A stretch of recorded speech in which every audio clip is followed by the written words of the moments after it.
नमस्कार साथियों, आप सभी महान भावों का दिव्य विद्या मंदिर चैनल पर हार्दिक स्वागत है। इसके पहले हमने भाषा से संबंधित 2 वीडियो बनाए। आज भाषा भाग 3 में हम पढ़ाएंगे कि जो भाषा से संबंधित महत्वपूर्ण प्रश्न हैं, उन महत्वपूर्ण प्रश्नों का ये संग्रह है। पहला प्रश्न है, पश्चिमी हिंदी में 7 बोली किस विद्वान ने माना है? पश्चिमी हिंदी में 7 बोली को मान्यता देने वाले विद्वान का नाम क्या है? तो देखिए, यहाँ पर ग्रियर्सन है, ऑप्शन में हरदेव बाहरी हैं, भोलानाथ तिवारी हैं और धीरेन्द्र वर्मा हैं। तो इसका सही जवाब है सी, भोलानाथ तिवारी। इन्होंने पश्चिमी हिंदी में 7 बोली को मान्यता या सुझाव दिया है। तो देखिए, एक विद्वान थे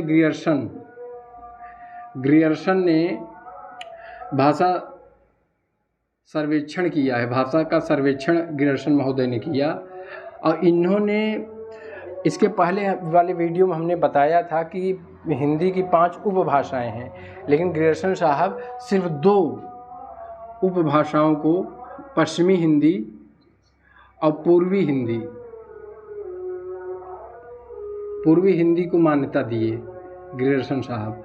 अब देखिए, पश्चिमी हिंदी के अंदर ये 5 बोली को रखते हैं। खड़ी बोली है, दक्षिणी है, दक्षिणी को ये नहीं रखे हैं, खड़ी बोली है। इसके बाद है हरियाणी ब्रज भाषा है, कन्नौजी है और बुंदेली है। ये दक्षिणी को मान्यता नहीं दिए थे ग्रियर्सन साहब। और पूर्वी हिंदी के अंतर्गत इन्होंने 3 बोली रखे। एक का नाम है अवधी, बघेली और छत्तीसगढ़ी। तो ग्रियर्सन साहब कुल पूर्वी हिंदी और पश्चिमी हिंदी के अंतर्गत कुल बोलियों की संख्या 8 को ही मान्यता दिए हिंदी में। माने ग्रियर्सन साहब के अनुसार सिर्फ 8 बोलियां थी, जबकि हमने पिछले वाले वीडियो में बताया कि 18 बोलियां हैं। इसी को आधार बना करके अब प्रश्न ये है कि पश्चिमी हिंदी में 7 बोली किसने माना? तो पश्चिमी हिंदी में देखिए, ग्रियर्सन साहब 1, 2, 3, 4, 5, इसी में 2 और जोड़ दिए, भोलानाथ तिवारी, ताजुबेकी है और नीमाड़ी है। तो ये इस तरह से 7 जो है पश्चिमी हिंदी के अंतर्गत 7 बोलियों को मान्यता देने वाले विद्वान हैं भोलानाथ तिवारी। और अगर हम पूरे की बात करें तो भोलानाथ तिवारी कुल 19 बोलियों को मान्यता देते हैं। 19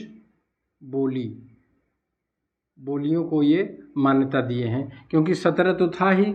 इनके अनुसार ये भी दक्षिणी को बोली नहीं मानते हैं हिंदी की। पश्चिमी हिंदी की एक बोली दक्षिणी है, उसको भोलानाथ तिवारी ने नहीं माना है। तो 5 तो माने हैं, 5 और ये 2 7 हो गया।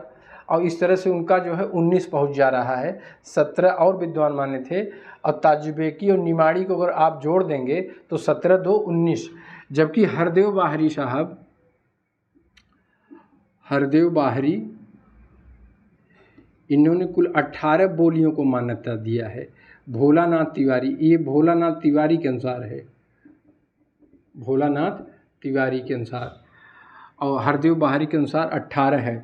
वैसे कुछ विद्वान 17 माने हैं, 17 बोली। तो ये देखिए, यहाँ पर आपको 3 चीज़ मिल रहा है, 17 बोली, 18 बोली और 19 बोली को, जबकि सर्वमान्य 18 बोली आयोग मान्यता है। तो 17 बोली और भोलानाथ तिवारी के अनुसार 19। तो पहला प्रश्न है, पश्चिमी हिंदी में 7 बोली किसने माना है? तो 7 बोली देखिए, ये पश्चिमी हिंदी है और पश्चिमी हिंदी के अंदर 1, 2, 3, 4, 5, 6 और ये निमाड़ी 7।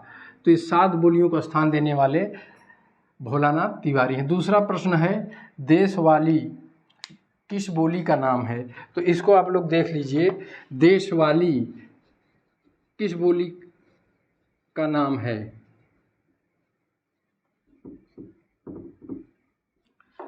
तो इसमें ऑप्शन में है अवधी, बघेली, हरियाणी और ब्रजभाषा। तो देखिए अवधी का जो नामकरण किया गया है, अवधी का नामकरण एक है कोसली और दूसरा है बैसवाड़ी। कोसली और बैसवाड़ी अवधी का नामकरण किया गया है। बघेली का जो नामकरण है, एक अन्य नाम है निबट्टा।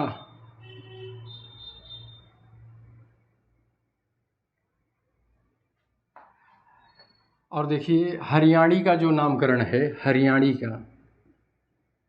हरियाणी का नामकरण दो है। एक बांगरू में लिखा चुका हूँ पिछले वाले वीडियो में, बांगरू है, दूसरा है देशवाली। ये देशवाली भी नामकरण हरियाणवी का ही है। और इसके बाद ब्रजभाषा है, तो ब्रजभाषा को भी आप लोग जानते रहिए, इसका भी एक नामकरण किया गया है। इसका नाम है अंतर्वेदी।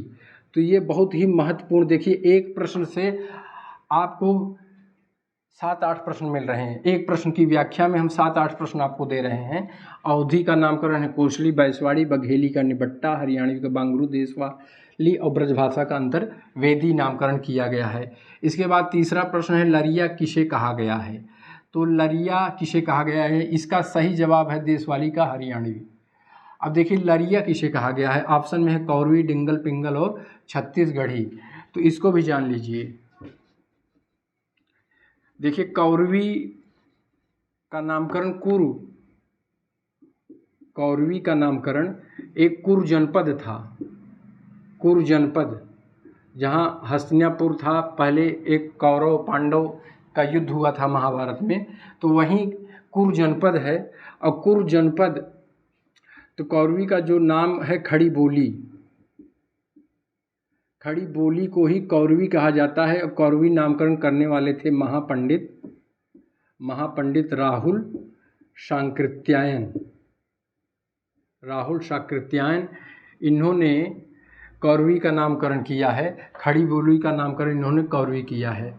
इसके बाद देखिए डिंगल है, तो डिंगल ये आदिकाल में ब्रजभाषा जब अपभ्रंश के योग से, आदिकाल में अपभ्रंश और ब्रजभाषा का जब योग होता था तो उससे जो भाषा बनी है उसका नाम है डिंगल।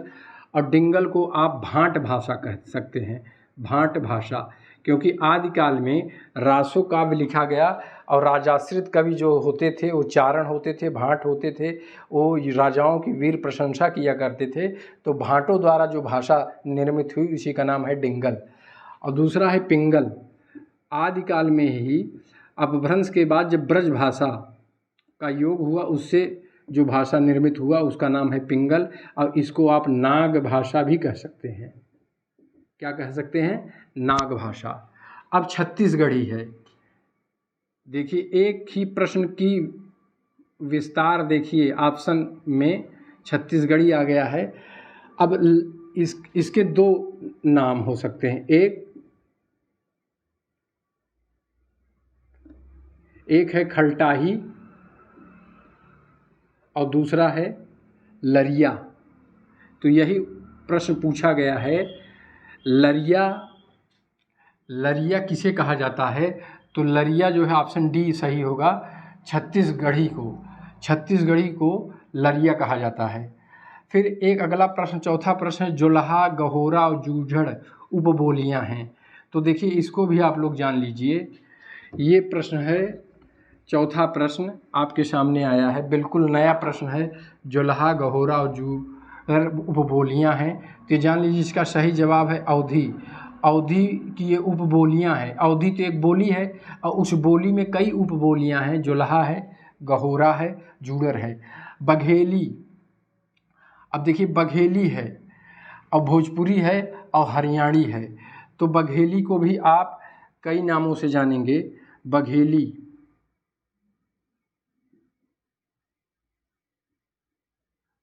का जो नामकरण है वह निबट्टा है। बघेली का नामकरण, ये बघेली का जो उपबोली है और निबट्टा है, और जबकि इसका नामकरण रीवाई किया गया है। रीवाई माने रीवा क्षेत्र एक है, रीवा, सतना, मैहर, तो इसे रीवाई भी कहा जाता है, इसका नामकरण है। लेकिन इसकी अगर उपबोली की बात करें तो निबट्टा है। अब देखिए इसके बाद हरियाणी है।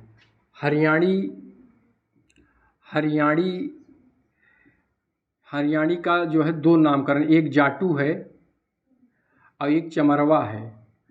ये दोनों जातियां हैं, उसी के नाम के आधार पे जाट हरियाणा में बहुत पाए जाते हैं, जाट और चमार, तो उन्हीं के नामकरण पे जाटू और चमरवा ये दो उपबोली है।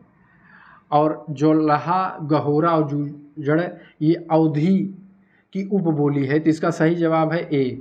पांचवा है भुक्शा, जादोवाटी और डांगी उपबोलियां हैं, तो इसका देखिए सही जवाब है ब्रजभाषा। ये ब्रजभाषा की उपबोलियां हैं। ब्रजभाषा को अंतर्वेदी भी कहा जाता है, और उस अंतर्वेदी के अंतर्गत जो उपभाषाएं हैं वह भुक्शा है, जादोवाटी है और डांगी है।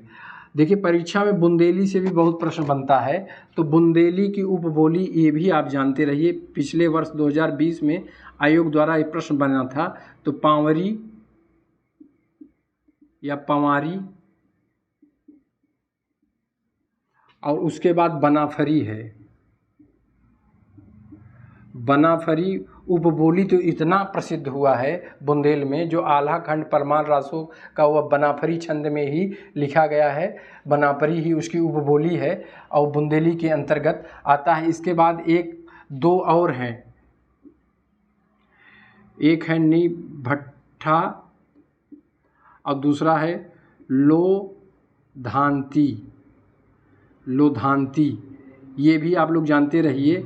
तो ये बुंदेली का जो उपभाषा है, परीक्षा में कई बार पूछा है, जैसे 2020 में पूछा गया था पवारी, तो इसको जानते रहिए। सुपर टेट में, यूपी टेट और सुपर टेट में भी ये प्रश्न पूछा गया है, खड़ी बोली को किस नाम से जानते हैं, तो खड़ी बोली को जानते रहिए कौरवी नाम से जानते हैं, और कौरवी का नामकरण हमने बताया अभी के पंडित राहुल शाकृत्यायन ने किया है। इस तरह से देखिए आयोग कहाँ से प्रश्न बना सकता है उसकी कोई परिधि नहीं है, कोई सीमा नहीं है, तो इस तरह से आप इसे जानते रहिए। अगला प्रश्न है कि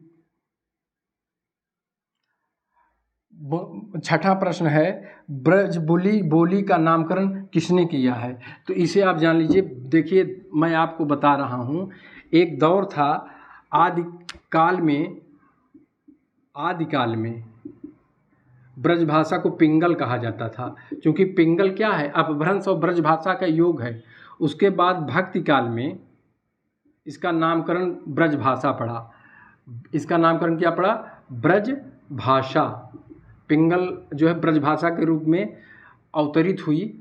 और ये भक्ति काल में जो अष्टछाप के कवि थे, जिसमें सूरदास थे, अष्टछाप के कवि। उसके बाद रीत काल, तो इसका ब्रजभाषा का क्या है, इसका स्वर्ण काल है ब्रजभाषा। अब देखिए ये जो है आज के डेट में ब्रजभाषा बोली के रूप में हो गई है, लेकिन एक समय था मध्यकाल में जब ब्रजभाषा एक भाषा थी, और उस समय खड़ी बोली क्या थी, इसके नाम से देखिए यहाँ भाषा शब्द लगा है, यहाँ बोली शब्द लगा है, मतलब खड़ी बोली थी। आज 2022 में देखिए खड़ी बोली न रह करके पूरे समझ लीजिए भारत की एक मानक स्टैंडर्ड भाषा हो गई है। तो इस अंतर को आप समझिए। मतलब हमारे कहने का अर्थ है कि भाषा जो है जब अपना विस्तार करती है, बोली अपना विस्तार करती है तो भाषा का रूप ले लेती है, और जब वो धीरे धीरे सीमित होती है तो वही भाषा बोली बन जाती है। तो ये राजस्थान में जब बोली जा रही थी तो उसका नाम था पिंगल, और जब ये राजस्थान से उत्तर प्रदेश होते हुए बिहार होते हुए जब पश्चिम बंगाल में पहुंची तो ब्रजभाषा को ब्रजबुली नाम से जाना गया। किस नाम से जाना गया, ब्रजबुली नाम से जाना गया है। तो प्रश्न ये है ब्रजबुली बोली का नामकरण किसने किया, तो इसका सही जवाब है ईश्वर चंद्र गुप्त। ईश्वर चंद्र गुप्त ने ब्रजबुली का नामकरण किया है। अब देखिए ऑप्शन में ग्रियर्सन, रेमंड, कोलब्रुक और बाकी दास भी हैं, इसको भी आप लोग थोड़ा जान लीजिए, ऐसे भी प्रश्न बन सकते हैं, पूछे जा सकते हैं। तो ग्रियर्सन ये भाषा सर्वेक्षण किए थे।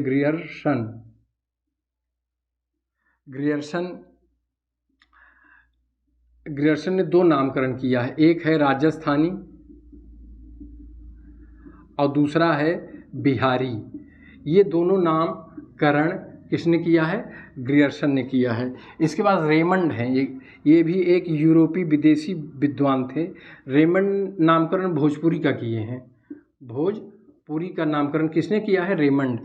इसके बाद हैं कोलब्रुक, ये भी विदेशी विद्वान हैं।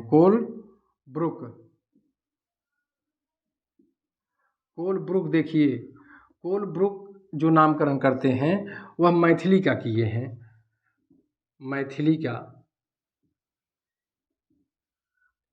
जैसे इसी में विद्यापति ने लिखे हैं, मैथिली में ही लिखे हैं विद्यापति ने, वर्ण रत्नाकर, जैसे मैथिली कोकिल के नाम से जाना जाता है। तो मैथिली ये कोलब्रुक, ये नामकरण करने वाले विद्वान हैं। कोलब्रुक ये मैथिली का नामकरण किए हैं।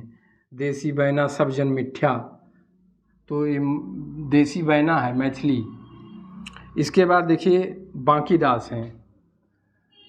बांकीदास ये भारतीय विद्वान हैं और इन्होंने जो नामकरण किया है वो भाट या डिंगल भाषा, डिंगल, ये डिंगल नामकरण करने वाले विद्वान हैं बांकीदास। इस तरह से देख रहे हैं, ये 6 प्रश्नों में लगभग हमने आपको 40 से लेकर 50 प्रश्न भाषा के अति महत्वपूर्ण प्रश्नों को हमने टच कराया है। साथियों, अगर ये वीडियो आपको पसंद आए तो इसे आप हमारे उत्साहवर्धन के लिए आप ज़्यादा से ज़्यादा शेयर, लाइक और सब्सक्राइब करें। धन्यवाद।